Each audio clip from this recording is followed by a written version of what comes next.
Developing now on Newsday TV, a body found in a burned out trailer in Freeport. Firefighters rushed to the scene here on Commercial Street just before midnight. Officials tell us when the flames were put out, they found that body inside. No word yet on the person's identity or what sparked the fire. I'm Macy Eglund. Newsday investigates. Government red tape could be costing lives when it comes to making our roads safer. It's the latest in our year-long investigation into Long Island's dangerous roads. One example of the stalemate is in Amityville, where the village has been trying to make Route 110 safer for years, but is still waiting for state approval. We've had 2 pedestrian deaths over the past 18 months. In the next 2 minutes, why dozens of local municipalities can't move ahead with road safety projects. Remembering a state DOT worker 20 years after his death, a tree was planted yesterday in Holtzville in honor of Patrick Mapleson. He was killed by a distracted cement truck driver while filling potholes in Eastport. By keeping his memory alive through speaking, I can only hope that his story has helped others make safer choices while driving. The tree will eventually be part of a memorial honoring fallen state highway workers. The MTA is suing the Trump administration over the 2nd Avenue subway. It's demanding the White House release nearly $60 million being held for the subway's expansion. The administration says the money was pulled over culture and diversity issues. Only a Newsday. Oyster Bay is looking to boost its shellfish population with a new boat. That boat will be used to scatter more clams and oysters across Oyster Bay and Cold Spring Harbor to help replenish badly diminishing populations. Our hope is to just give the shellfish populations out there a nice boost that they need so people can enjoy the harbor the way it's intended to. The town board authorized as much as $130,000 to buy a new boat. Let's talk about your Wednesday weather now. Cloudy and cold as you head out to work. Feels like temps in the teens this morning. It is chilly. Highs today only get into the low to mid 30s, but with that wind, it'll feel more like the teens, the 20s out there. Tomorrow, a little warmer, a little more sun. Highs are back in the 40s. Even warmer for the start of the weekend, but we do have a chance for some rain on Saturday, a bit warmer on Sunday. Next week, sunny and mild.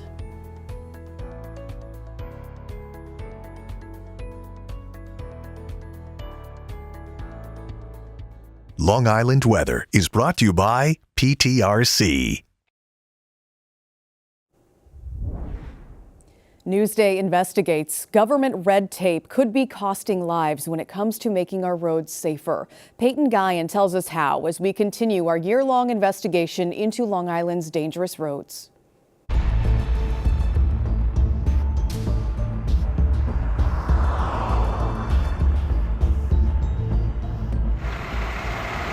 We've had 2 pedestrian deaths over the past 18 months.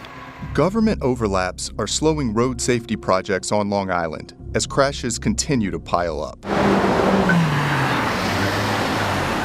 Here in Amityville, village leaders have been trying for years to make streets safer by narrowing Route 110 to 2 lanes in the downtown, as well as other improvements to slow traffic and make pedestrians more visible.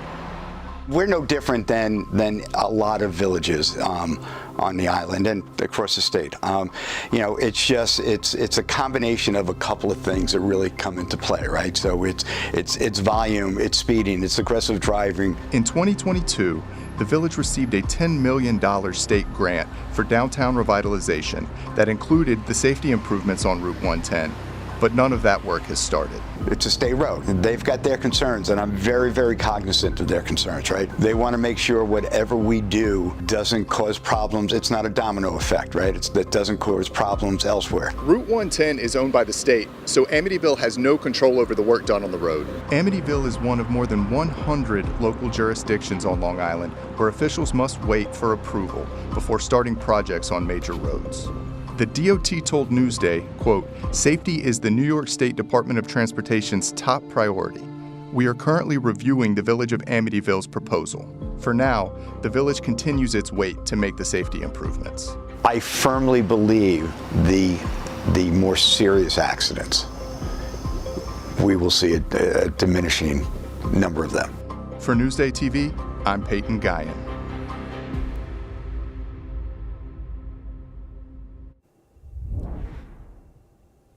You can read more about how government overlap is slowing road projects here on the island and see our entire Dangerous Roads investigation on Newsday.com. Click Get More below the Newsday TV video box. Home prices pushing even higher ahead of the busy spring real estate season. Newsday business reporter Jonathan LaMantia looks at what a home will cost you here on Long Island now. Long Island home prices kept rising in February compared to last year, but there was a bit of a moderation in terms of how fast they're rising. The median home price in Nassau County was $850,000 in February. In Suffolk County, the median price was $685,000. That was up 0.7%. So we're finally seeing some moderation in home prices.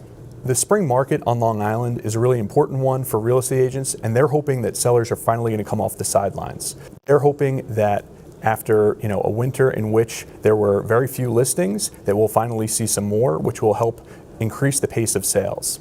Sellers, do face a bit of a situation where they want to list their homes, but they might be stuck by both the lower mortgage rates they have than prevailing rates that are on the market, and also the lack of availability of homes. So if they do want to sell, they have to get into something to buy first. And that fear of not being able to find something to buy is what's really driving some of this slow arrival of listings this spring, one agent told me.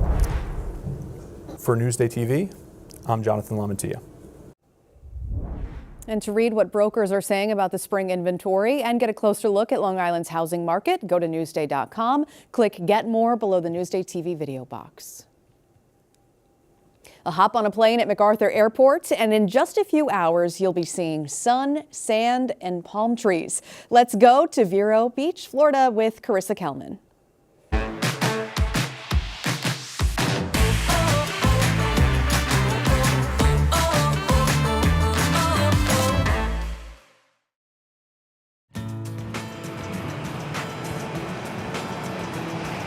Florida's Atlantic coast is packed with popular beach towns, but tucked along the Treasure Coast, Vero Beach has held on to its quiet charm.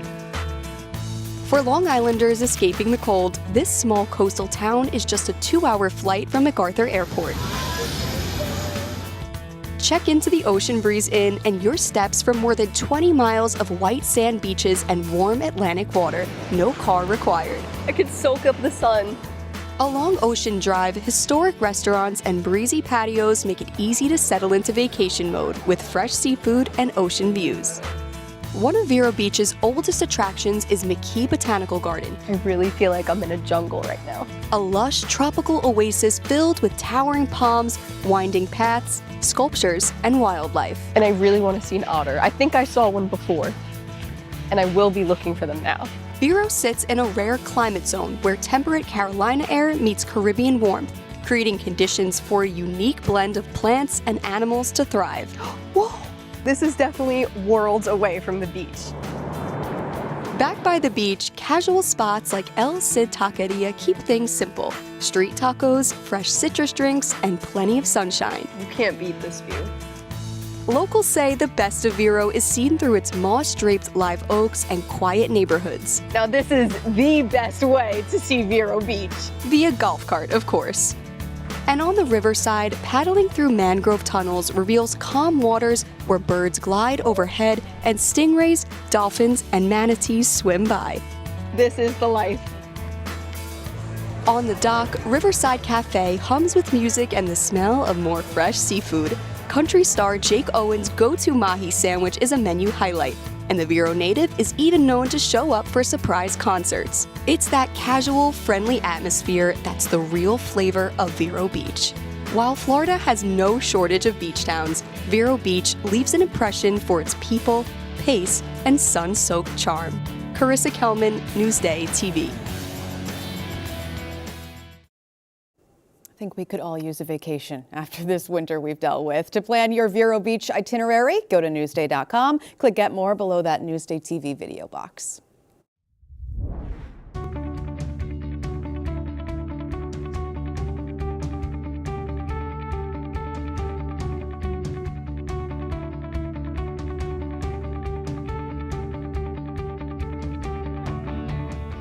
See more on these stories on Newsday.com and watch us streaming anytime on Local Now, YouTube, and the other streaming services you see here.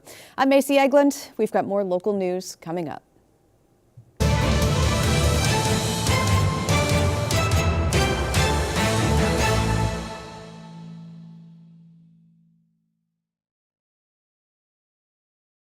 Newsday investigates a brutal murder that shocked Long Island. 52 years later, new evidence has solved the crime and identified a suspect. Cold case solved. A Newsday investigation. Now available at Newsday.com.